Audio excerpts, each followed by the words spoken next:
যেভাবে লেখা আছে আমি সেভাবেই পড়ছি। আসসালামু আলাইকুম রাসেল ভাই ও প্রিয় লিসেনার, আশা করি আপনারা সবাই আল্লাহর রহমতে ভালো আছেন ও সুস্থ আছেন। আমি সিফাত। আমি বর্তমানে ভূত.com-এর একজন মডারেটর হিসেবে নিযুক্ত আছি। এই চলমান করোনা পরিস্থিতির মধ্যেও অনেক কষ্টে ঘটনা কালেক্ট করে পাঠাচ্ছি শুধুমাত্র আপনাদের একটু আনন্দ দেবার জন্য। আপনাদের কাছে ঘটনা গ্রহণযোগ্য হলেই আমার কষ্ট সার্থক হবে। আমি ভূত.com নিজের পরিবার মনে করি, আর পরিবারের জন্য কিছু করতে পারাটা কতটা আনন্দের আপনারা সকলেই তা নিশ্চয়ই জানেন। আজ আমি আপনাদের সাথে যে ঘটনাটি শেয়ার করব তা ইন্ডিয়ার কোনো একটা স্থানে ঘটা ঘটনাটি আমি কালেক্ট করেছি আমার বড় ভাইয়ার এক বন্ধুর কাছ থেকে। আমার বড় ভাইয়ার নাম সাকি। ভাইয়ার বন্ধুর বোনের সাথে ঘটনাটি ঘটে। আমি ভাইয়ার বন্ধুর ভাষায় ঘটনাটি শেয়ার করছি যেন আপনাদের বুঝতে সুবিধা হয়। রাসেল ভাই, ঘটনার মাঝে ভুল ত্রুটি থাকলে দয়া করে ক্ষমা সুন্দর দৃষ্টিতে দেখবেন। আমি সরাসরি ঘটনায় চলে যাচ্ছি। ঘটনার সময়কাল আজ থেকে ৮-৯ বছর আগে। আমি তখন সবেমাত্র পড়ালেখা শেষ করে নতুন চাকরিতে জয়েন করেছি। আমার বাড়িতে ছিলেন আমার বাবা, মা আর আমার ছোট বোন লিলি, ছদ্মনাম। লিলি পড়ালেখায় ছিল এতটাই ভালো যে প্রতিটি বোর্ড এক্সামে ট্যালেন্ট পুলে বৃত্তিও পায়। তার স্কুল কলেজের সকলের কাছেই সে খুব পছন্দের একটি মেয়ে ছিল। লিলি স্কুলে থাকতেই সে তার বান্ধবীদের পড়াতে পারত। তার বান্ধবীরা প্রায় দিনই আমাদের বাসায় আসতো লিলির কাছে তাদের পড়া বুঝে নিতে। লিলির ইচ্ছা ছিল সে খুব বড় একজন ডাক্তার হবে। আমার বাবা মাও লিলিকে নিয়ে অনেক আশায় ছিলেন, কেননা লিলির মেধা কোনো সাধারণ মানুষের মতো ছিল না। লেখাপড়ায় খুব ভালো হবার পাশাপাশি খুব শান্ত স্বভাবের মেয়ে ছিল লিলি। আমার পরিবারের সকলেই তাকে অনেক বেশি আদর করত। আমার ছোট মামাও তাদের মধ্যেই একজন ছিলেন। আমার মামা লিলিকে নিজের মেয়ের মতো দেখতেন। আমার মামার বিয়ে হয়েছিল প্রায় 12-13 বছর আগে, কিন্তু ওনাদের কোনো সন্তান ছিল না। লিলিকে তাই তারা অনেক বেশি আদর করতেন। আমার মামা মামি আমাকেও আদর করতেন, কিন্তু লিলির প্রতি তাদের আদরের পরিমাণটা ছিল একটু বেশি। প্রতি ঈদেই তারা লিলির জন্য নানা রকমের উপহার পাঠাতেন। ঈদ বা কোনো উৎসব ছাড়াও তারা প্রায় সময় আমার আর লিলির জন্য অনেক কিছুই পাঠাতেন, কিন্তু লিলির জন্য স্পেশালভাবে আরও অনেক কিছু পাঠাতেন। আমার মামা কর্মসূত্রে ইন্ডিয়া থাকতেন, কিন্তু বর্তমানে তিনি মৃত। আমার মামার জন্য আপনারা সবাই আল্লাহর কাছে দোয়া করবেন, তিনি যেন জান্নাতবাসী হন। আমার মামা নিজের জীবনের মায়া ত্যাগ না করলে আজ হয়তো লিলি আমাদের মাঝে বেঁচে থাকতো না। লিলি খুব ভালো ছাত্রী হওয়ার কারণে আমার মামা আমার মাকে প্রস্তাব দেন লিলিকে ইন্ডিয়া নিয়ে গিয়ে লেখাপড়া করানোর। আমার মা একমাত্র মেয়েকে এত দূরে পাঠাতে কিছুতেই রাজি ছিলেন না। আমার মাকে আমি আর আমার বাবা দুজনে মিলে অনেকে বুঝিয়ে রাজি করাই, কেননা এমন সুযোগ সবার ভাগ্যে জোটে না, আর সুযোগ পেলে তা ছেড়ে দেয়া বোকামি ছাড়া আর কিছুই নয়। লিলি ইন্ডিয়া যাবার জন্য এক কথায় রাজি ছিল, কারণ দেশের বাইরে যাবার মতো সুযোগ আমার মামা ছাড়া আমার পরিবারের আর কারোরই হয়ে ওঠেনি। আমার মামা মামি আমার মাকে বলেন তারা লিলিকে নিজের মেয়ের মতো করে রাখবেন আর তার যত্নের কোনো ত্রুটি হতে দেবেন না। আমার মা মন থেকে মেনে না নিলেও তাকে সবার জন্য লিলিকে ইন্ডিয়া পাঠানোর জন্য রাজি হতে হয়। আসলে মায়ের মন সন্তানের জন্য উতলা থাকবে, এটাই তো স্বাভাবিক। লিলিকে ইন্ডিয়া পাঠানোর জন্য যাবতীয় ব্যবস্থা করা হয়, আর কয়েকদিনের মধ্যেই লিলি ইন্ডিয়ায় চলে যায়। লিলি চলে গেলে বাসাটা ফাঁকা ফাঁকা লাগতো। আমি প্রতিদিন তাকে ফোন দিয়ে তার খোঁজ নিতাম। লিলি সেখানে এক মেডিকেলে কোচিংয়ে ভর্তি হয়। এভাবে আস্তে আস্তে 1 বছর পার হয়ে যায়। লিলির মেডিকেল ভর্তি পরীক্ষাও শেষ হয়ে যায়, আর লিলি সেখানে সবার থেকে ভালো মেডিকেল কলেজে ভর্তি হবার সুযোগ পায়। কিন্তু আমার মামা যে শহরে থাকতেন, লিলির মেডিকেল কলেজটি সেই শহর থেকে 125 কিলোমিটার দূরে ছিল। তাই মামা লিলিকে সেই মেডিকেল কলেজের আশেপাশে একটি ছাত্রী হোস্টেল ঠিক করে দেন, আর প্রতি সপ্তাহে একবার করে সেখানে গিয়ে লিলিকে দেখে আসবেন বলে সেই মেডিকেল কলেজে ভর্তি করিয়ে দেন। ক্লাস শুরুর কয়েকদিন আগে লিলি সেই হোস্টেলে চলে যায়। মামা লিলিকে ট্রেনে তুলে দিয়ে বাসায় ফিরে আসেন। বাসায় এসে মামা তার কাজের ফাঁকে প্রায় প্রতি ঘন্টায় লিলিকে ফোন দিয়ে তার খোঁজ খবর নিচ্ছিলেন। লিলিও আল্লাহর রহমতে ভালোভাবেই তার গন্তব্যে পৌঁছে যায়। 10-12 দিন পর লিলি ফোন দিয়ে আমার মামাকে বলে সে একা থাকতে পারছে না আর তার নাকি খুব খারাপ লাগছে। আমার মামা সেদিনই লিলিকে নিতে সেখানে চলে যান আর লিলিকে নিয়ে বাসায় ফিরে আসেন। লিলি বলে সে কিছুদিন বাসায় থেকে তারপরে কলেজে ফিরে যাবে। এভাবে 15 দিন পার হয়ে যায়। লিলি তার মেডিকেল কলেজে ফিরে যায়। এবারে সে সেখানে গিয়ে নিজেকে কিছুটা কষ্ট হলেও মানিয়ে নিতে সক্ষম হয়। লিলি হোস্টেলের যে রুমে থাকতো সেই রুমটি ছিল ছোট একটি রুম। হোস্টেলটা খুব বেশি বড় ছিল না আর রুমগুলো ছোট ছোট ছিল জন্য সকলেই সিঙ্গেল রুম নিয়েই থাকতো। লিলির হোস্টেলের সকলেই ছিল তার কলেজের স্টুডেন্ট আর প্রায় সকলেই নতুন প্রথম বর্ষে ভর্তি হয়েছিল। হোস্টেলে যে কয়েকজন বড় আপু ছিল তারা লিলি ও তার বান্ধবীদের একটা ব্যাপারে সতর্ক করে দেয়। তারা বলে রাত 3টার পর দরজায় আওয়াজ পেলে দরজা না খুলতে, আর তাদের পড়া নিয়ে কোনো সমস্যা থাকলে তারা চাইলেই আপুদের কাছে হেল্প চাইতে পারবে। দরজা খুলতে না করার কারণ জিজ্ঞাসা করলে আপুরা বলেন যা বলছি তাই করো, এর বেশি কিছু জানতে চাইবে না। সিনিয়র হিসেবে আমাদের দায়িত্ব তোমাদের জানানোর। আমরা আমাদের দায়িত্ববোধ থেকে তোমাদেরকে কথাটা বললাম, বাকিটা তোমাদের ইচ্ছা। আপুরা চলে গেলে লিলি তার আশেপাশের রুমে কয়েকজনের সাথে পরিচিত হতে থাকে। পরিচিত হয়ে আড্ডা দিতে দিতে রাত 12টা বেজে যায়। লিলি সেদিন তার রুমে ফিরে এসে ঘুমিয়ে পড়ে।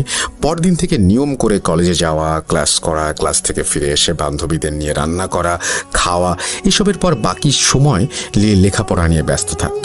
লিলির শুরুর দিকে 15 দিনের মতো বাড়িতে থাকায় তার পড়া বুঝতে কিছুটা সমস্যা হচ্ছিল। আপুদের কাছে সাহায্য চাইবে কিনা ভাবতে ভাবতে সে প্রতিদিন রাত জেগে সেই পড়া বোঝার চেষ্টা চালিয়ে যেতে থাকে। প্রতিদিন রাত প্রায় 2:30টা পর্যন্ত সে লেখাপড়া করে ঘুমিয়ে যেত। এভাবেই তার দিনকাল ভালোই চলছিল। দেখতে দেখতে তার পরীক্ষার সময় নিকটে চলে আসে বিধায় সে রাত প্রায় 3:30টা পর্যন্ত লেখাপড়া শুরু করে। এভাবে একদিন একটা টপিক সে বোঝার চেষ্টা করতে করতে রাত প্রায় 3টা বেজে যায়। 3:15 দিকে তার দরজায় 3বার নক করে কেউ। লিলি বিরক্ত হয়ে দরজা খুলে দেখে একটি মেয়ে দাঁড়িয়ে আছে। সে নিজেকে আঁচল ছদ্মনাম বলে পরিচয় দিয়ে বলে সে 3য় বর্ষে পড়ছে লিলিদের কলেজে, আর সে নাকি এই হোস্টেলেরই 14 নম্বর রুমে থাকে। জুনিয়রদের কিছু বুঝতে অসুবিধা হলে সে সবাইকে নাকি হেল্প করে।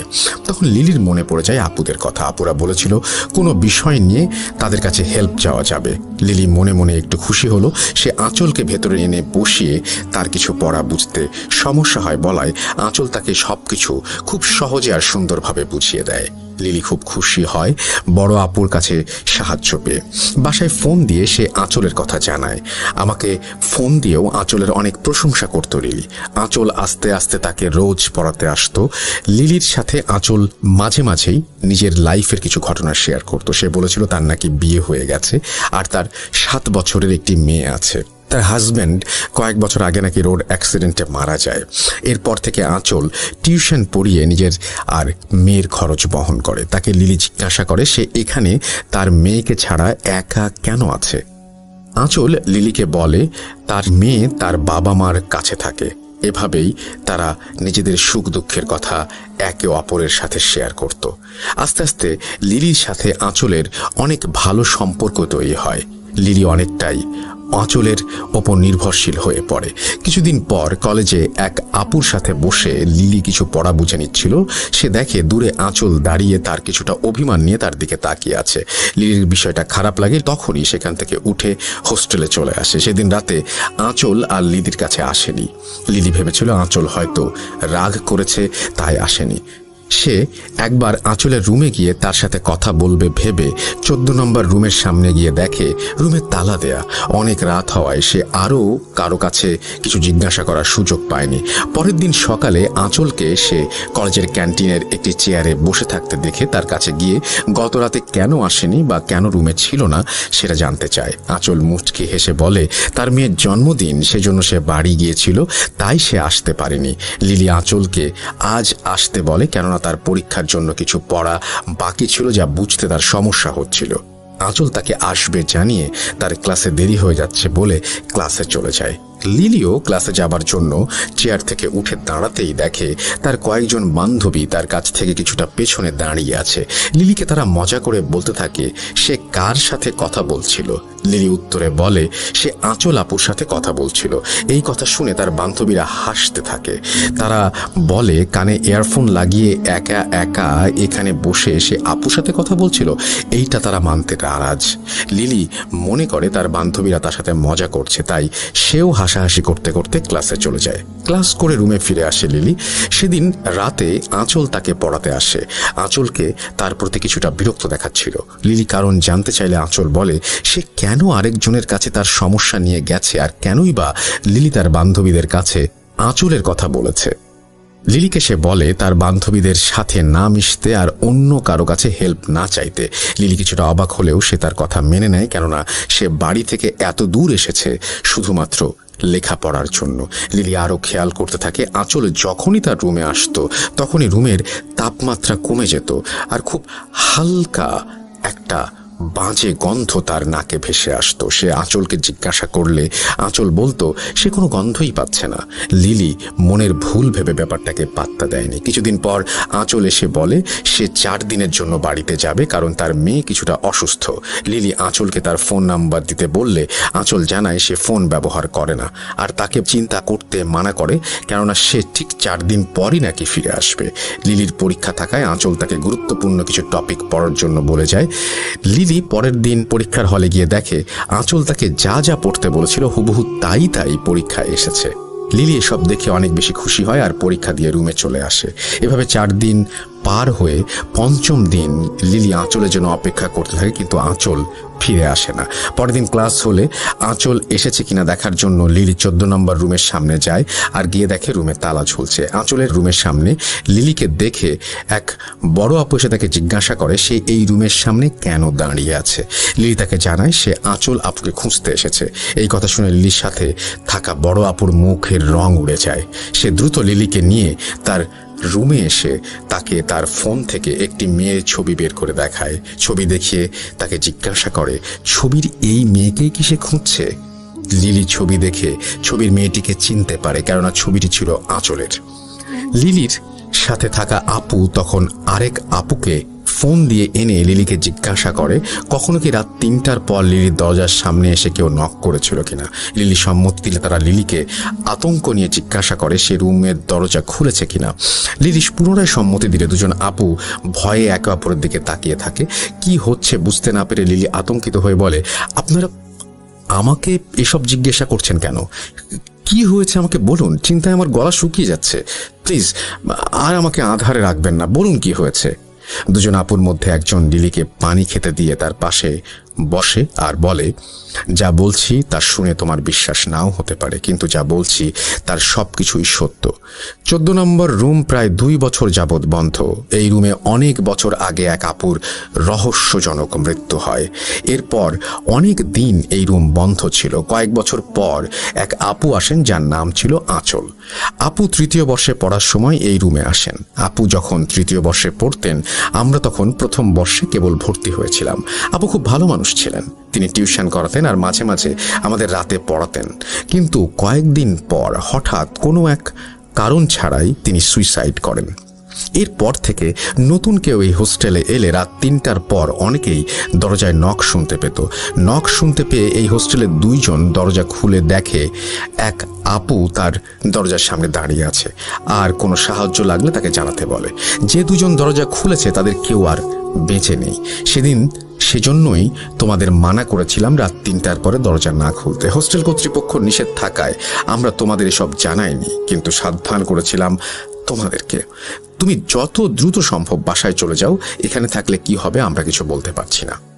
এই কথা শুনে লিলির পায়ের নিচ থেকে মাটি সরে যায়। চোখের সামনে যেন নেমে আসে অমাবস্যার কালো অন্ধকার। তার জীবনের আলোকে গ্রাস করে নিচ্ছে সেই আধার। লিলি ভয়ে সেখান থেকে রুমে এসে তার মামাকে ফোন দিয়ে এসব জানায়। লিলি যখন মামাকে ফোন দেয় তখন বিকেল 5টার একটু বেশি বেজেছিল। মামা লিলিকে ভয় না পেয়ে সব গুছিয়ে নিতে বলেন আর বলেন তিনি দ্রুত এসে লিলিকে নিয়ে যাবেন। লিলি প্রচণ্ড ভয়ে তার জিনিসপত্র গুছাতে থাকে। কিছুক্ষণ পর মাগরিবের সময় হয়ে যায়, নেমে আসে কালো অন্ধকার। লিলি সব গুছাতে গুছাতে হঠাৎ তার দরজায় নক আসে। সে দরজার ছোট অংশ দিয়ে তাকিয়ে দেখে আঁচল দাঁড়িয়ে আছে দরজার সামনে। লিলি প্রচণ্ড ভয়ে একরকম বোবা হয়ে যায় আর অনেক চেষ্টা করেও কোনো আওয়াজ করতে পারছিল না। এমন সময় তার রুমের লাইট নিভে যায়। সে ভয়ে রুমের এক কোণায় জড়সড় হয়ে বসে আল্লাহকে ডাকছিল। এমন সময় সে শুনতে পায় তার কানের কাছে এসে কেউ ফিসফিস করে বলছে, কি হলো, আজ পড়বে না? আমি তোমাকে পড়াতে এসেছি। লিলি এইসব নিতে না পেরে এক সময় সেন্সলেস হয়ে যায়। তার জ্ঞান ফিরলে সে দেখে তার রুমে কোনো আলো নেই। সে হাতড়ে হাতড়ে উঠে দাঁড়ানোর চেষ্টা করতে থাকে আর তার হাত কিছু একটা সাথে গিয়ে লাগে। লিলির মনে হচ্ছিল তার হাত প্রচণ্ড ঠান্ডা কিছু একটা সাথে লেগেছে, যা ছিল অনেক লোমশ কিছু। লিলি ভয়ে সেখান থেকে হাত সরিয়ে পেছনে যেতেই আবার কিছু একটা সাথে ধাক্কা লাগে। লিলি হাত দিয়ে দেখে তার হাত কিছু একটার মুখের মধ্যে লেগে আছে আর তার হাতে আঠালো কিছু একটা লেগে আছে। তখন হুট করে তার রুমের লাইট জ্বলে ওঠে আর লিলি যা দেখে তা দেখার জন্য সে প্রস্তুত ছিল না। লিলির গা সম্পূর্ণ অবশ হয়ে যায় এসব দেখে। লিলি দেখে তার হাতে তাজা রক্ত লেগে আছে আর দুইটি মানুষের মতো কিছু, যাদের গায়ে মেয়েদের মতো কাপড় পরা এবং তাদের মধ্যে একজনের মাথা ঘোড়ার মাথার মতো আর অন্যজনের মাথা কুকুরের মতো। তারা দুজনে লিলির হাতে থাকা রক্ত চেটে চেটে খাচ্ছে আর তাদের চোখ দিয়ে যেন আগুন বের হচ্ছে। তাদের চোখের দিকে তাকিয়ে লিলি সম্মোহিত হয়ে যায় আর চেয়ারে দাঁড়িয়ে তার রুমে থাকা ফ্যানের সাথে ওড়না পিছিয়ে সুইসাইড করতে যায়। তার অবস্থা এমন ছিল যেন সে নিজের আয়ত্তের অনেক বাইরে চলে গেছে, নিজের ওপরে থাকা সব ক্ষমতা যেন হারিয়ে ফেলেছে। লিলি গলায় ওড়না পেঁচাতে যাবে এমন সময় তার কানে মামার কণ্ঠ ভেসে আসতেই সে যেন নিজের প্রতি সকল কন্ট্রোল ফিরে পায় আর এক দৌড়ে দরজা খুলে দেয়। মামা রুমে প্রবেশ করে দুইটি অবয়বকে দেখতে পান। মামা রুমে প্রবেশ করার সাথে সাথে রুমের দরজা বন্ধ হয়ে যায় আর কিছুক্ষণ পর আবার রুমের আলো নিভে যায়। লিলি ও মামা দুজনেই শুনতে পায় তাদের কানে কেউ ফিসফিস করে বলছে, লাভ নেই, লাভ নেই। মামা কাঁদতে কাঁদতে বলেন, না, আমার মেয়েকে নিও না, আমার মেয়েকে মেরো না, অনেক ছোট, আমার জীবন নিয়ে নাও, দরকার হলে আমাকে নাও, আমার মেয়েকে ছেড়ে দাও। আমার নিজের সন্তান নেই, এই মেয়েই আমার সব কিছু। ওর কিছু হলে আমি আর আমার স্ত্রী এমনিতেই মরে যাব।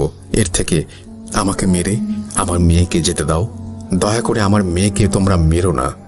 মামার কথা শেষ হতে না হতেই প্রচণ্ড শব্দে দরজা খুলে যায় আর কেউ যেন লিলিকে দরজার বাইরে ছুঁড়ে ফেলে দেয়। আবার দরজা বন্ধ হয়ে যায়। লিলি ব্যথায় চিৎকার করতে থাকে। হোস্টেলে উপস্থিত সকলে লিলির রুমের সামনে এসে দেখে লিলি পড়ে আছে দরজার সামনে আর লিলির রুম থেকে আমার মামার আর্ত চিৎকার ভেসে আসছে। কিছুক্ষণ পর সব থেমে যায় আর রুমের দরজা আপনা আপনি খুলে যায়। রুমে প্রবেশ করে সকলে দেখে আমার মামার গলায় লিলির ওড়না পেঁচানো। কেউ ওড়না পেঁচিয়ে অনেক জোরে টান দিয়ে আমার মামাকে মেরেছে। আমার মামার চোখ প্রায় বের হয়ে গিয়েছিল, তার চোখ দিয়ে রক্ত পড়ছিল আর জবাই করা পশুর মতো জিভ বের হয়েছিল। সেদিন হোস্টেলের স্টাফদের সাহায্যে মামার লাশ বাসায় পাঠিয়ে দেয়া হয় আর লিলিকে তার নিজের মেডিকেল কলেজে ভর্তি করা হয়। অনেক সাক্ষী থাকায় কোনো পুলিশ কেস হয়নি। পুলিশ এসে সবার কাছ থেকে স্টেটমেন্ট নিয়ে চলে যায়। কিছুটা সুস্থ হলে লিলি বাংলাদেশে ফিরে আসে। আমার মামি বর্তমানে আমাদের সাথে থাকেন। লিলি তার বাকি পড়াশোনা বাংলাদেশেই শেষ করে আর ডাক্তারি পাশ করে বর্তমানে অস্ট্রেলিয়ায় তার স্বামী সন্তান নিয়ে আছে। কিন্তু সেই ঘটনা সে আজও ভুলতে পারেনি। এখনো মাঝে মাঝে আমার মামাকে স্বপ্নে সেদিনের অবস্থায় দেখে সে চিৎকার দিয়ে ওঠে। আমি ও আমার পরিবার আমার মামার প্রতি চরম কৃতজ্ঞ, কেননা আমার আদরের ছোট বোন আমার মামার জন্যই আজ পৃথিবীর আলো বাতাস উপভোগ করছে। এই বলে আমার ভাইয়ার বন্ধু তার বোনের সাথে ঘটনাটি শেষ করেন। ঘটনাটি বাস্তব জীবনে ঘটে যাওয়া একটি ঘটনা। ঘটনাটি লিসেনারদের কাছে কেমন লেগেছে জানাবেন, আমি জানি না, কিন্তু যার সাথে ঘটনা ঘটছে তার জায়গায় নিজেকে একবার রেখেই দেখুন কেমন লাগে। রাসেল ভাই, এই ছিল আমার ঘটনা। সবশেষে লিসেনারদের কাছে আমার একটাই অনুরোধ, আর তা হলো দয়া করে সবাই স্বাস্থ্যবিধি মেনে চলুন। আমরা এই পৃথিবীকে আর মৃত্যুপুরী হিসেবে দেখতে চাই না। আমরা আবার আমাদের আগের পৃথিবী ফিরে পেতে চাই। অনেক ধন্যবাদ কষ্ট করে ইমেলটি পড়ার জন্য। আমি সিফাত আবারও ফিরে আসব নতুন কোনো ঘটনা নিয়ে আপনাদের কাছে। আসসালামু আলাইকুম রাসেল ভাই ও প্রিয় লিসেনার। আচ্ছা, আমি সেভাবেই পড়ছি। আসসালামু আলাইকুম রাসেল ভাই ও প্রিয় শ্রোতা বন্ধুরা, কেমন আছেন সবাই? আশা করি ভালো আছেন। আমি মোহাম্মদ সাবিত আলম বলছি ময়মনসিংহ থেকে। আমি শুরুতেই রাসেল ভাইকে অসংখ্য ধন্যবাদ দিতে চাই। এপিসোড 77, 78, 79-তে আমার 3টি ঘটনা পড়ে শোনাবার জন্য। এত ইন্সপিরেশন পেলে আসলে ঘটনা কালেক্ট করার ইচ্ছা অনেক বেড়ে যায়। যাই হোক রাসেল ভাই, ফিরে আসি আজকের ঘটনা কালেক্ট করার কথায়। আমার মনে আছে আমি এপিসোড 77-এ একজন খ্রিশ্চান ফাদারের এক্সরসিজমের ঘটনা শেয়ার করেছিলাম। আমার ঘটনাটি আমার কাছের কয়েকজন মানুষ পছন্দ করে আমাকে বলেছিল আমি যেন এরকম ঘটনা আরও শেয়ার করি। আসলে খ্রিশ্চান ফাদারদের ঘটনা বাংলাদেশে তেমন একটা শোনা যায় না, তাই কোথা থেকে কালেক্ট করব ভাবতে ভাবতে বেরিয়ে পড়লাম ঘটনা কালেক্ট করার জন্য। কিন্তু হতাশ হয়ে ফিরি। শহরের চার্চ আর কয়েকটি বাইরের চার্চে গিয়েও কিছু পাইনি। হয়তো ওনারা বলতে চান না, তাই এড়িয়ে যান আমার কথায়। কিন্তু কে জানতো ঘটনা আমার চোখের সামনেই ছিল। কেন বলছি শুনুন তবে। আজকের ঘটনাটি শুনি আমার এক বন্ধুর কাছে। ওর নাম আমি ছদ্মনাম হিসেবে সাইমন বলছি।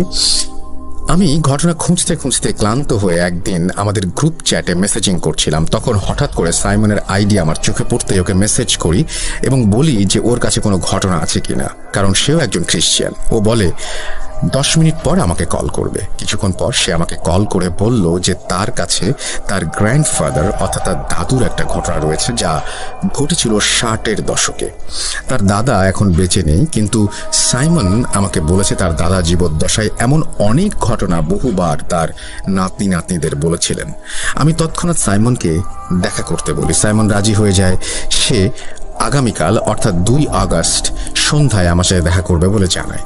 সেদিন রাতে উত্তেজনায় বসে আমার কিছু ভালো লাগছিল না। ভোরের আজান হবার পর আমি ঘুমিয়ে যাই। বিকেলবেলা ঘুম থেকে উঠে আমি খাওয়া দাওয়া শেষ করে অপেক্ষা করতে থাকি। সন্ধ্যার আগে আগেই বাসা থেকে বেরিয়ে টিউশনিতে গিয়ে ছাত্রদের পড়া শেষ করে সাইমনের সাথে দেখা করব ভেবেছিলাম। কিন্তু সেদিন আমার এতটাই এক্সাইটমেন্ট কাজ করছিল যে আমি আর বেশি সময় পড়াতে পারিনি। মাগরিবের আজানের পর আমি সাইমনকে কল করি। সে আমাকে বলে সে থানার ঘাট আসবে আর তার নাকি 30 মিনিট সময় লাগবে। থানার ঘাট আমার টিউশন এরিয়া থেকে বেশ দূরে না হওয়ায় আমি খুশি হলাম আর হেঁটে হেঁটে চলে গেলাম সেখানে।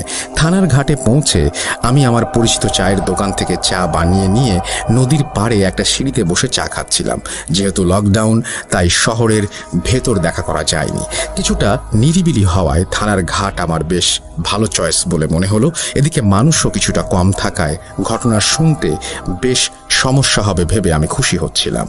আমি বসে আছি 10 মিনিট। হঠাৎ আমার ফোনে কল এলো সাইমনের এবং সে বলল সে চলে এসেছে। আমার লোকেশন থেকে কয়েক কদম দূরে থাকায় আমি ওকে সামনে এগোতে বললাম। দোকানে এসে ওর জন্য চা নিয়ে বসলাম।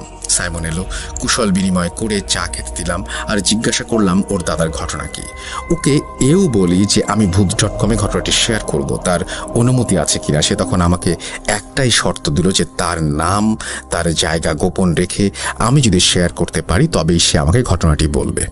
আমি রাজি হয়ে যাই আর ওকে শুরু করতে বলি ওর দাদুর ঘটনাটি। সাইমন চা খেতে খেতে ঘটনাটি বলেছিল ওর দাদুর ভাষায়। আমিও ঘটনাটি ওর দাদুর ভাষাতেই আপনাদের সামনে উপস্থাপন করছি আর অনিচ্ছাকৃত ভুলের জন্য আগেই ক্ষমা চেয়ে নিচ্ছি। চলুন চলে যাই সাইমনের দাদা এরিকের ঘটনায়।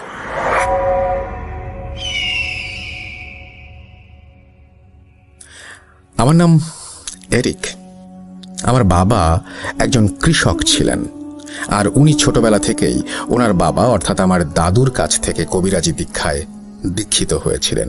আমার দাদু ও আমার বাবা এলাকার অনেক নামী ব্যক্তি ছিলেন। মানুষের রোগ ব্যাধির চিকিৎসাও তারা করতেন। আমার দাদু ডেভিলের আসরের চিকিৎসাও করতেন।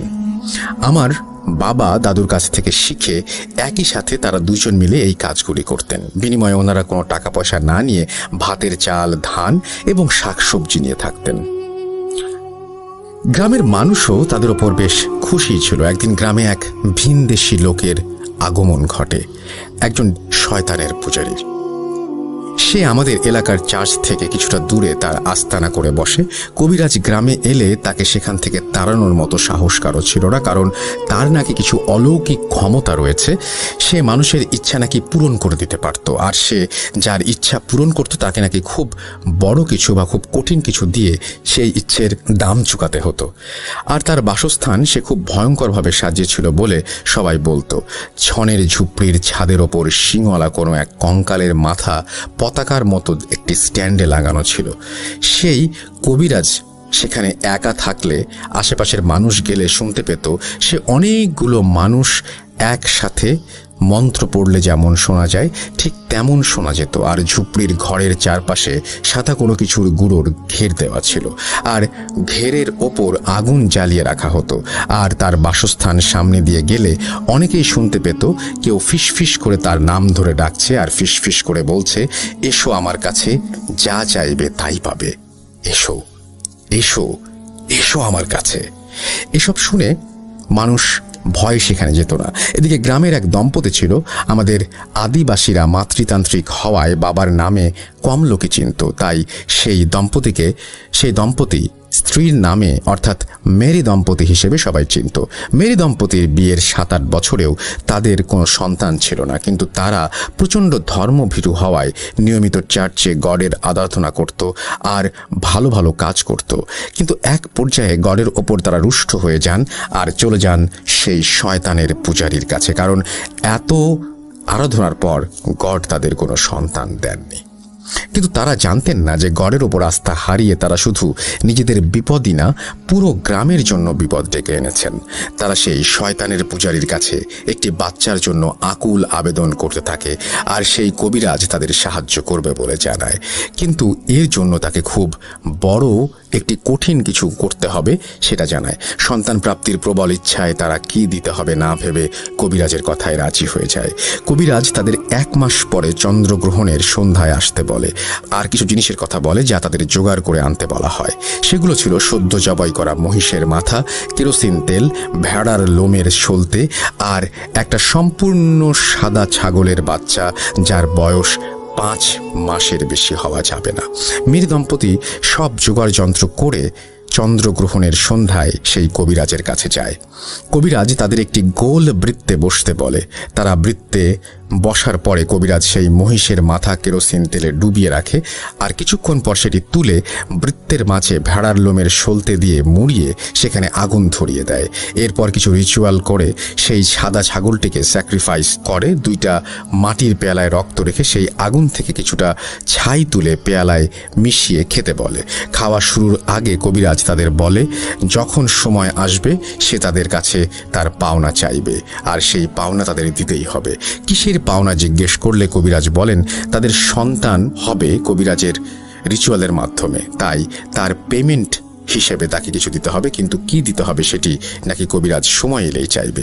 মীর দম্পতি রাজি হলে তাদের রক্ত খাওয়ানোর পরে কবিরাজ বলে আজ ভোর রাতে তাদের বাসার পেছনের জমিতে একটি পাখি মরে থাকবে, তারা যেন সেটিকে নিয়ে এসে ভালোভাবে রান্না করে সেটি দুজন মিলে খায়। তারা সম্মতি জানিয়ে চলে যায় সেদিনের মতো। এরপর 1 মাস কেটে যায়। একদিন মেরি ফ্যামিলির বাসা থেকে আমাদের বাসায় মিষ্টি আসে। এত জলদি ফল পেয়ে খুশিতে তারা যেন আত্মহারা হয়ে গিয়েছিল। দেখতে দেখতে দিন চলে যায়, আর ম্যারি ফ্যামিলির ঘর আলো করে একটি মেয়ে সন্তানের জন্ম হয়। মেয়েটার নাম তারা মারিয়া রাখে। মেয়েটি জন্মের পর তার বাম কাঁধে একটি জন্ম দাগ দেখতে পায় তারা, যা ছিল একটি অর্ধচন্দ্রাকৃতি। আস্তে আস্তে 7 বছর কেটে যায়। মারিয়াও বড় হতে থাকে, আর মারিয়ার বাবা মা সেই কবিরাজের কথা ভুলে যায়। কিন্তু মারিয়ার 7 বছর পূর্ণ হবার পর মারিয়ার মাঝে কিছু পরিবর্তন লক্ষ্য করা যায়। সেগুলো হচ্ছে খুব রাতে সে একা বাইরে বেরিয়ে যেত, রুমে কারো সাথে কথা বলতো না, আর একা খেলতো। তার মা বাবা এটা দেখে তাকে জিজ্ঞেস করে যে সে কার সাথে কথা বলে। মারিয়া নাকি তখন খুব ভায়োলেন্ট হয়ে যেত আর চিৎকার করে ঘরের জিনিসপত্র ভাঙচুর করত। মারিয়া এছাড়াও সন্ধেবেলা নাকি সেই কবিরাজের বাড়িতে চলে যেত। মারিয়ার ভেতর কোনো সমস্যা আছে এই ভেবে মারিয়ার মা বাবা তাকে সেই কবিরাজের কাছে নিয়ে যায়, আর কবিরাজ তাদের যা বলে সেটি শুনে মেরি দম্পতির হুঁশ উড়ে গিয়েছিল। কবিরাজ তাদের বলে তাদের মেয়ে হচ্ছে ডেভিলের মেয়ে। মেয়ের কাঁধে যে বার্থ মার্ক ছিল সেটি নাকি ডেভিলের মার্ক, আর সে নাকি ডেভিলের বংশধর। কবিরাজ তাদের আরও জানায় সে বহু সাধনা করে ঈশ্বরের ভক্ত কোনো দম্পতি খুঁজছিল যারা ঈশ্বরকে ত্যাগ করে শয়তানের সান্নিধ্যে আসবে, আর তাদের সাথে রিচুয়াল করে সেই কবিরাজ একটি ডেভিলের বংশধর বানাবে আর তাকে দিয়ে সে কাজ করাবে। কবিরাজ এরপর তাকে বলে যে মারিয়ার বয়স 15 বছর হলে ম্যারি দম্পতি যেন মারিয়াকে তার কাছে নিয়ে যায়। 15 বছর সন্তান প্রাপ্তির আনন্দ দান করায় এটাই ছিল নাকি কবিরাজের পেমেন্ট। এই কথা শুনে মেরি দম্পতি প্রচণ্ড রেগে যায় আর সেই কবিরাজকে গ্রাম থেকে বের করে দেওয়ার হুমকি দেয়। আর তারা এও জানায় মারিয়াকে তারা কবিরাজের কাছে কিছুতেই দিয়ে আসবে না। কবিরাজ এই কথা শুনে রেগে যায় আর তাদের বংশ শেষ করে দেবে বলে হুমকি দেয়। কথা কাটাকাটির এক পর্যায়ে মেরি দম্পতি সেখান থেকে চলে আসেন আর ঈশ্বর বিমুখিতার জন্য চার্চে এসে মাফ চায় আর চার্চের ফাদারের কাছে কনফেস করে তাদের পাপের কথা। চার্চের ফাদার সব শুনে আরও কয়েকজন ফাদারের সাথে পরামর্শ করেন, যাদের মধ্যে আমার দাদুও ছিলেন। তারা মারিয়াকে দেখবে আর সেই শয়তানের ছায়াতল থেকে তাকে বাঁচাবে বলে ঠিক করে। যত যাই হোক, সে তো মানুষের সন্তান, মানুষেরই জীবন তার ভেতর। শয়তানের কাছ থেকে গডের চাইল্ডকে তারা রক্ষা করতে নিজেদের সমস্ত অভিজ্ঞতা ঢেলে দিতে প্রস্তুত হয়ে যায়। অবশেষে 2 দিন পর আমার দাদু আমার বাবা মেরি দম্পতির বাসায় যান মারিয়ার কন্ডিশন বুঝতে। আমার বাবা আর দাদু ফিরে এসে সেই বাসার কথা আলাপ করছিলেন আর আমি তখন ওনাদের কথা শুনি। ওনাদের বর্ণনা মতে মারিয়াদের বাসা ছিল মাটির তৈরি, ভেতরে 3টা ঘর, একটা মেরি দম্পতির ঘর, একটি মারিয়ার ঘর আর একটি মারিয়ার প্রয়াত দাদা দাদির ঘর। সেখানে সামনে ছিল গোয়াল ঘর আর উঠোন এবং রান্নাঘর। মারিয়ার বাসায় ঈশ্বরের আরাধনার কোনো জিনিস ছিল না। সন্ধ্যা হবার ফলে ঘরের ভেতরে কুপিবাতি জ্বলছিল আর তার আলোতে পরিবেশটা যেন কেমন থমথমে আর ভয়ঙ্কর লাগছিল। বাসায় গডের কোনো বই আর কিছু জিনিস নেই কেন জিজ্ঞেস করলে মেরি দম্পতি মাথা নিচু করে থাকে, কিছু বলতে পারে না। তারা মারিয়ার মা বাবার সাথে কথা বলে সবকিছু আরও একবার শুনে মারিয়ার রুমে ওকে দেখতে যাবে বলে জানায়। মারিয়ার ঘরের কুপিবাতিটা খুব মিটমিট করে জ্বলছিল, কিন্তু মারিয়াকে ভালোভাবে দেখা যাচ্ছিল না। মারিয়া তাদের দেখে এমন কর্কশ একটা হাসি দেয় যা শুনে উপস্থিত সবার নাকি বুকের রক্ত পানি হয়ে গিয়েছিল। তারা মারিয়ার সাথে কথা বলতে গেলে মারিয়া ভয়েস শুনে তারা অবাক হয়ে যায়। মারিয়া বলছিল তাদের সেখান থেকে চলে যেতে, কিন্তু আমার দাদু তার গায়ে পবিত্র পানি ছেটাতেই নাকি আমার দাদুর ওপর ঝাঁপিয়ে পড়ে সে, আর সে বলে, তোকেরা সাবধান করেছিলাম, আসিস না, কেন আসছিস? এবার তোরা সবাই মরবি। এই বলে মারিয়া নিজের মাঝে ফিরে আসে আর আমার দাদুর কথা শুনে ওনাকে চিনতে পেরে তাকে জিজ্ঞেস করে তারা এখানে কেন। আমার দাদু নাকি শুধু হেসে বলেছিলেন, তোমাদের জন্য প্রে করতে এসেছিলাম মা। এই বলে আমার দাদু আর বাকি সবাই চলে আসেন। রাস্তায় আসতে আসতে আমার দাদু ভাবছিলেন যে তাকে কখন সাবধান করলো ডেভিল। ভাবতে ভাবতে আমার দাদুর গতরাতে দেখা স্বপ্নের কথা মনে পড়ে যায়। উনি স্বপ্নে দেখেছিলেন যে কোনো একটা কালো অবয়ব, যার মাথা হচ্ছে মহিষের মতো আর শরীরটা ছাগলের মতো, সেই অবয়ব তাকে শুধু একটা কথাই বলছে, সেটি হচ্ছে ডেথ। দাদু তখন এই স্বপ্নের অর্থ কি না জানায় স্বপ্নটাকে আমলে নেননি। এরপর উনি চার্চের ফাদারদের সাথে কথা বলেন আর জানতে চান এই অবয়ব আর ডেথের অর্থ কি। চার্চের ফাদার কিছু বই ঘেটে বলে দিলেন যে এর অর্থ হচ্ছে, সাবধান করছি, আমার সামনে এসো না, যদি আসো তাহলে মরবে। ডেভিল নাকি নিজের মতো করে সাবধান করছিল। এদিকে মারিয়ার অবস্থা আর স্বপ্নের অর্থ 2 + 4 মিলে গেলে ওনারা বুঝতে পারেন যে মারিয়া কোনো ডিমনের মাধ্যমে পজেসড। এর মাঝে কিছুদিন পর গ্রামের মানুষ মারিয়ার কথা শুনে সেই কবিরাজকে সবাই মিলে গ্রাম থেকে তাড়িয়ে দেন। কিছুদিন মারিয়ার অবস্থার অবনতি হলে অবশেষে আমার দাদু, চার্চের ফাদার, আমার বাবা আর 2 জন সহযোগী মিলে মারিয়ার এক্সোসিজম করবে বলে ঠিক করে। কিন্তু এত ছোট বাচ্চার এক্সোসিজম পারফর্ম করা ক্ষতিকর, মানে বাচ্চার মৃত্যু ঝুঁকি আছে ভেবে তারা, যেহেতু মারিয়ার বয়স 15 বছর হয়নি, সেহেতু সেই ডেভিল সম্পূর্ণরূপে আত্মপ্রকাশ করেনি বিধায় এক্সোসিজমের পরিকল্পনা বাদ দিয়ে মারিয়াকে চার্চে এনে 8 বছর লালন পালন করার প্রস্তাব দেয়া হয় মেরি দম্পতিকে। মেরি দম্পতি রাজি হলে চার্চের একটি ঘরে মারিয়াকে থাকার ব্যবস্থা করে দেয়া হয়। ঈশ্বরের ঘরে থাকার ফলে মারিয়ার ভেতর এই 8 বছর তেমন কোনো সমস্যা না দেখা গেলেও যেদিন মারিয়ার বয়স 15 বছর হয়েছিল সেদিন সকালে দেখা যায় মারিয়া চার্চের প্রেয়ার রুমের সামনে পড়ে আছে, আর তার 2 পায়ের মাঝে সরু একটা বাঁশের কঞ্চি রাখা, আর মুখ দিয়ে গেঁজা বের হচ্ছে।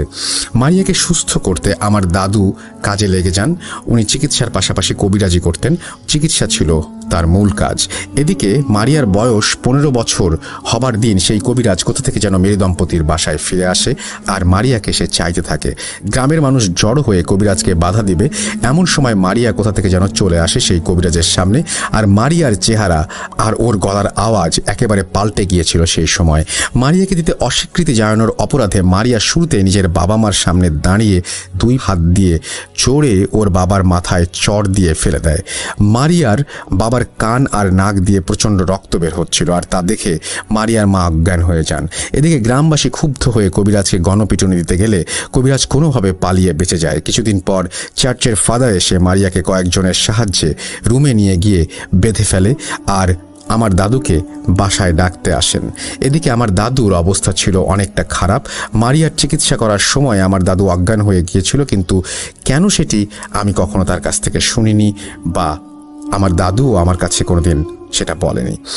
এরপর আমার বাবা, আমার দাদু আর চার্চের ফাদার মিলে শুরু করতে চান মারিয়ার এক্সোরসিজম।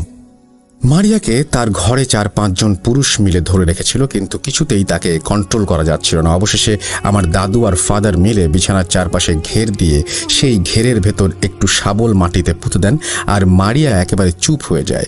আমার দাদু বলেছিলেন এভাবে নাকি কোনো শয়তানকে বশ করা যায়।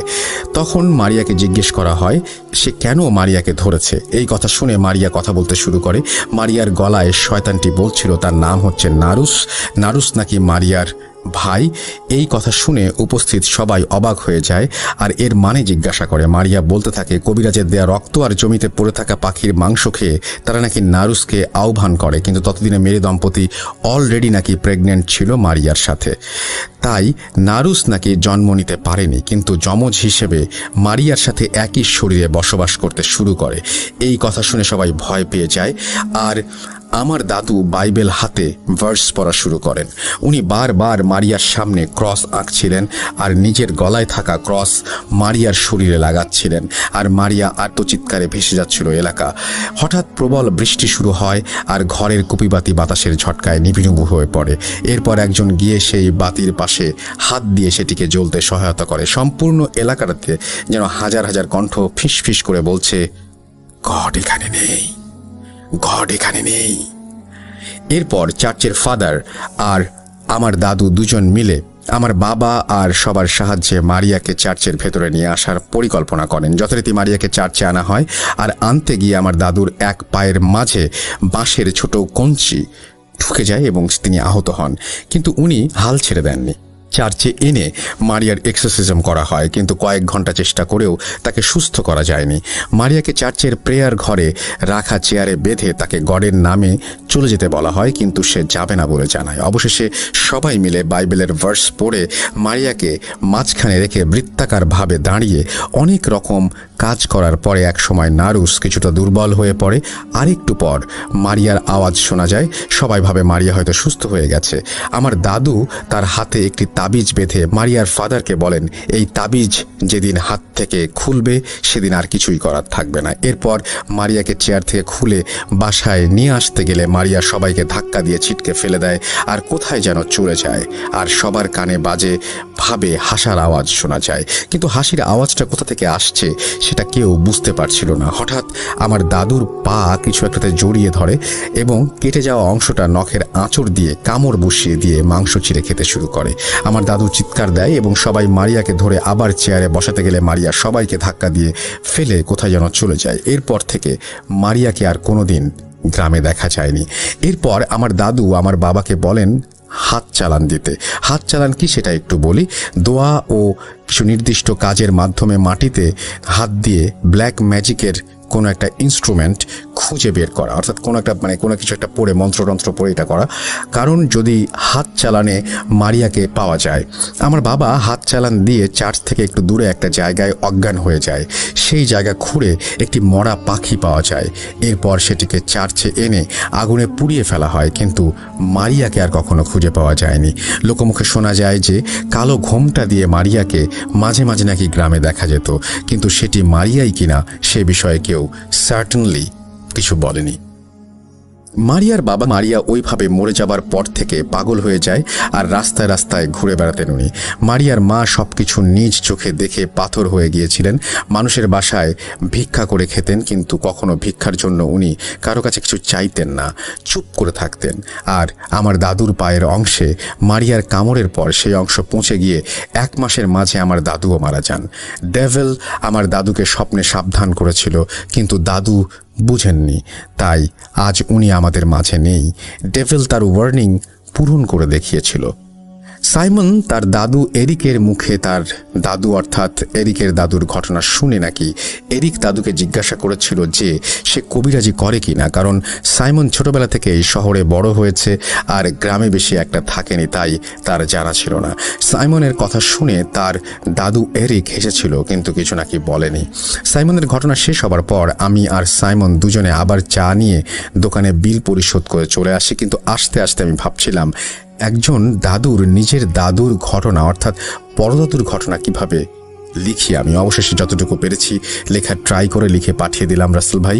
ভালো লাগলে পড়ে শোনাবেন। আমার বিশ্বাসের কথা বলে সাইমনের ঘটনাটি আমার অথেন্টিক লেগেছে, আর ইনস্ট্যান্টলি বানিয়ে বানিয়ে আমার মনে হয় না একটানে ওর মতো এইভাবে ঘটনা বানিয়ে বলা সম্ভব। রাসেল ভাই ভূত.com থেকে আমার জীবনে অনেকের কাছ থেকে অনেকের সাকসেসের ঘটনা আমি শুনেছি। কারো সাহায্য করতে গিয়ে ফেলিয়ারের ঘটনা বেশি একটা শোনা যায় না, তাই আজ আপনাদের সাথে একটি ফেলিয়ারের ঘটনা অর্থাৎ ফেল করেছে এরকম একটা ঘটনা আজকে শেয়ার করলাম। আমি আরেকটি ঘটনা বলতে চাই রাসেল ভাই লিসনারদের উদ্দেশ্যে, সেটি হচ্ছে ঘুরে ঘুরে ঘটনা কালেক্ট করা। আমি ভেবেছিলাম খুব সহজ একটি কাজ, কিন্তু না, কাজটি এতটা সহজ নয়। মাঝে মাঝে এমন কিছু ঘটনা পাই, নিজেই ভাবি এই ঘটনা শুনতে এত দূর এলাম। আমাদের নিজেদেরও ঘটনা যাচাই বাছাই করে তারপর 1-2টা ঘটনা পাঠাবার উপযোগী বলে মনে হয়। আর 2 আগস্ট সাইমনের মুখ থেকে ঘটনাটি শুনে আমি স্টোরির সত্যতা জানতে চাইলে সাইমন আমাকে বলেছিল 11 তারিখ তার মা আসবেন, আমি যেন ভেরিফাই করে নেই। যথারীতি আজকের ঘটনাটি সাইমনের মায়ের কাছ থেকে ভেরিফাই করে নেয়া। ধন্যবাদ রাসেল ভাই ঘটনাটি পড়ে শোনাবার জন্য। যেভাবে লেখা আছে আমি সেভাবেই পড়ছি। আসসালামু আলাইকুম রাসেল ভাইয়া, পারিবারিক কারণে দয়া করে আপনি আমার নাম এবং পরিচয় প্রকাশ করবেন না। এরপরে তিনি তার নাম এবং পরিচয় শেয়ার করেছেন, আমি সেটা প্রকাশ করলাম না। মানুষের জীবনের রহস্য অনেকটা গোলক ধাঁধার মতো, কখনো সেই গোলক ধাঁধার উত্তর মেলে, কখনো মেলে না। আমার জীবনের গল্প অনেকটা সেরকমই। ভয়ের কিনা সেটা বলতে পারবো না, কিন্তু অনেকটাই রহস্যময়। 2019 সালের অগাস্ট মাস। আমি তখন ঢাকায় আমার মেজ খালামণির বাসায়। খালামণিরা ডাক্তারের কাছে যাওয়ার রাতে আমি বাসায় একা রুমে বসে টিভি দেখছিলাম। এমন সময় একটা গরম বাতাস আমার গায়ে এসে লাগে। আমি তা আমলে নেইনি। একটু পর আমি অনুভব করি আমার পেটের বাম পাশে পুড়ে যাওয়ার মতো একটা ব্যথা অনুভব হচ্ছে। জামা সরাতেই দেখি অদ্ভুত এক চিহ্ন তৈরি হয়েছে আমার শরীরে। চিহ্নটা অনেকটা অর্ধচন্দ্রের মতো, আর সেটা লাল হয়ে জ্বলজ্বল করছে। তারপর ব্যথা কমে যায়, কিন্তু আমার কাছে বিষয়টি ঠিক মনে হয়নি। আমি হতবাক হয়ে গেলাম। তারপর থেকেই ঘটনা শুরু। আমি রাতে অদ্ভুত স্বপ্ন দেখতে শুরু করি। স্বপ্নগুলো ছিল ঝাপসা। বাড়ি চলে আসার পর আমি কিছু স্বপ্ন দেখি যা ছিল স্পষ্ট। স্বপ্নগুলো ছিল এরকম, একটি গ্রামে আগুন ধরেছে, সকলের আর্তনাদ শোনা যাচ্ছে, সবাই আমার কাছে সাহায্য চাইছে, বলছে আপনি আমাদের সাহায্যকর্তা, আমাদের সাহায্য করুন। প্রথমে কিছু না মনে হলেও আমি প্রতিদিন একই স্বপ্ন দেখতে শুরু করি। একদিন নামাজ শেষে মোনাজাতের সময় আমি চোখ বন্ধ করে একই দৃশ্য দেখতে পাই যা আমি এতদিন স্বপ্নে দেখে আসছি। আমি ভয় পেয়ে যাই। আপুর সাথে শেয়ার করলে আপু বলে এসব ভূত এফএম শোনা আর হচ্ছে সব হরর সিরিজ দেখার ফল, বাদ দে। কিছুদিন পর আমি আরেকটি স্বপ্ন দেখি। এবারের স্বপ্ন ছিল অন্যরকম। আমি দেখতে পাই আমি একটি রাজপ্রাসাদের ভেতরে দাঁড়িয়ে আছি। একটি ছবি আমার সামনে, ছবিটা আর কারো নয়, সেটা আমারই। তার পাশে আমার শরীরে যেমন চিহ্ন, ঠিক একই চিহ্ন দেখতে পাই। চিহ্ন যেন হাওয়ায় ভাসছে আর লাল হয়ে জলজল করছে। আমি প্রচণ্ড ভয় পেয়ে যাই, আমার ঘুম ভেঙে যায়। তখন রাত 3টা বাজে। আমি আবার ঘুমিয়ে পড়ি, আবার নতুন করে স্বপ্ন দেখতে শুরু করি। এবার দেখতে পারি প্রাসাদে একজন বৃদ্ধ মহিলা দাঁড়িয়ে আছে। তিনি আমাকে অনেক সম্মান দিয়ে বলছেন, আপনার জন্যই তো অপেক্ষা করছিলাম, আপনি ভেতরে আসুন, আপনার দায়িত্ব আমাদের সকলকে রক্ষা করা, আপনাকে আপনার কর্তব্য পালন করতে হবে, আপনাকে এখানে আসতেই হবে। একদিকে গ্রামের মানুষের আর্তনাদ, অন্যদিকে বৃদ্ধার কথা। আমি কাঁদতে শুরু করি, আমার ঘুম ভেঙে যায়। আমি দেখি সত্যি সত্যি আমার চোখ দিয়ে পানি পড়ছে। তারপর প্রায় 1 বছর আমি কোনো স্বপ্ন দেখিনি। কিছুদিন আগের কথা, আমি শুয়ে আছি একা একা একটা রুমে। হঠাৎ কারেন্ট চলে গেল। রুমের সাথে একটি জানালা আছে, জানালার থাই গ্লাসে আমি স্পষ্ট হাত দিয়ে ঠক ঠক করার আওয়াজ শুনতে পাই। আমি স্পষ্ট শুনতে পেলাম জানালার অপর পাশ থেকে কেউ বলছে, আপনাকে আসতেই হবে, আসতেই হবে, আপনি আপনার দায়িত্ব কর্তব্যের কথা স্মরণ করুন। ঠিক তখনই ইলেকট্রিসিটি চলে আসে। কিন্তু এবার কেন যেন আমি বিন্দু মাত্র ভয় পাইনি। তারপর আবার নতুন করে স্বপ্ন দেখতে শুরু করি। দেখতে পাই আমি গ্রামের মানুষকে সাহায্য করার জন্য এগিয়ে যাচ্ছি। হঠাৎ করে আমি পড়ে যাই, বেশ ব্যথা পাই। সকালে উঠে আমার হাতে পায়ে দেখি যে রক্ত জমাট বেঁধে নীল হয়ে আছে। এমন ঘটনা আমার সাথে প্রতিনিয়ত হচ্ছে। আমি জানি না কেন তারা আমার কাছে সাহায্য চায়, তারা কারা, চিহ্নটা আসলে কিসের। যেই চিহ্ন এখনো আমার শরীরে রয়েছে। সবশেষে একটা কথাই বলতে চাই, বিশ্বাস করা বা না করা আপনার ব্যাপার। আমি চাই ভূত.com দীর্ঘজীবী হোক। আমি ভূত এফএম শুনতাম, এখন ভূত.com-এর একজন নিয়মিত শ্রোতা। আপনাকে অনেক ধন্যবাদ। আপনার নামটা বলতে পারছি না, বাট আপনি তো বুঝতেই পারলেন যে আপনার ঘটনা আমরা পড়ে ফেললাম। অ্যান্ড এই ঘটনাটা খুবই অদ্ভুত, যে কেউ যদি এরকম একটা স্বপ্ন দেখে এবং এরকম ঘটনা যদি কারোর সাথে প্রতিনিয়ত ঘটে থাকে, তাহলে সেটা সুখকর কিছু না। এবং আমার যেটা মনে হয় যে অবশ্যই যদি আপনাদের মধ্যে কেউ থাকেন যিনি এই সমস্যার সমাধান জানেন, তার সাহায্য আমি চাই। আমাদের যিনি স্টোরি সেন্ড করেছেন তার জন্য যদি কোনো সাহায্য করতে পারেন আপনারা, বা যদি কোনো সমাধান থাকে এই সমস্যা থেকে বের হয়ে আসার, তাহলে অবশ্যই আমাদের জানাবেন। অনেক সময়ই আমাদের নিজের অজান্তেই আমাদের সাথে অনেকেই কমিউনিকেট করার চেষ্টা করে। কেউ কেউ সেটা বোঝে, কেউ কেউ বোঝে না। অনেক সময় দেখা যায় না যে হঠাৎ করেই কারো কথা আমাদের মনে পড়লো, কেউ হয়তো কিছু একটা বলছে, এরকম অনেক সময় আপনার চিন্তা হতেও পারে। এটা সাইকিয়াট্রিস্ট বা যারা হচ্ছে সাইকোলজিস্ট তারা অনেক সময় বলেন, আমি এটা আমার মতন করে বলছি, যে অনেকেই অনেক সময় টেলিপ্যাথি করে আপনার সাথে কমিউনিকেট করার চেষ্টা করে। এটা হতেই পারে। যেমন আমি একটা কথা যেন পড়েছিলাম যে মানুষের সাথে গাছের অনেক মিল, মানে জিনের দিক দিয়ে। আমি জানি না সত্য মিথ্যা, আমি পড়েছিলাম একটা জায়গায় একটা বইয়ে। তো এখন এরকম কি হয় কখনো যে কোনো গাছ, আপনার জানালার পাশে কোনো একটা গাছ রয়েছে, সেই গাছটি কোনোভাবে টেলিপ্যাথির মাধ্যমে আপনার সাথে কমিউনিকেট করার চেষ্টা করছে? আমি জানি না, একেবারেই কথার কথা বলছি, পুরোপুরি পাগলের প্রভাব বলে মনে হতে পারে, বাট মানে হতেই তো পারে যে এরকম একটা ঘটনা আপনার সাথে ঘটছে।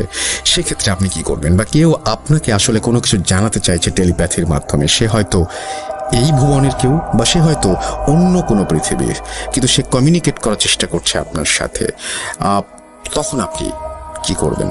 আপনি অনেক সময় মনে হয় টের পান, চিন্তা করলে কারো কারো চিন্তা হুট করে এসেই চিন্তায় বাধা দেয়। কেউ যেন আপনাকে কিছু বলছে, কেউ যেন আপনাকে কোনো কিছু করতে বলছে।